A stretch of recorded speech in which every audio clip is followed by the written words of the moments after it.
मूसा अलैहिस्सलाम ने अल्लाह ताला से पूछा कि या अल्लाह, जितना मैं आपके करीब हूँ, आपसे बात कर सकता हूँ, इतना कोई और करीब है?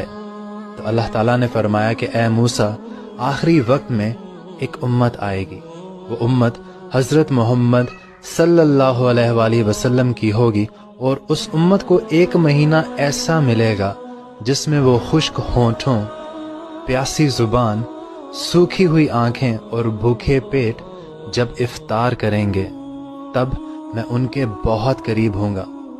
और मूसा, मेरे और तेरे दरमियान 70 पर्दों का फासला है, लेकिन जब वो इफ्तार करेंगे तो हमारे दरमियान एक भी पर्दे का फासला नहीं होगा। और वो जो भी दुआ उस वक्त मांगेंगे, मैं उनकी वो दुआ कबूल करूंगा। अगर मेरे बंदों को मालूम होता कि रमज़ान क्या है, तो सब तमन्ना करते कि काश पूरा। और हजरत मूसा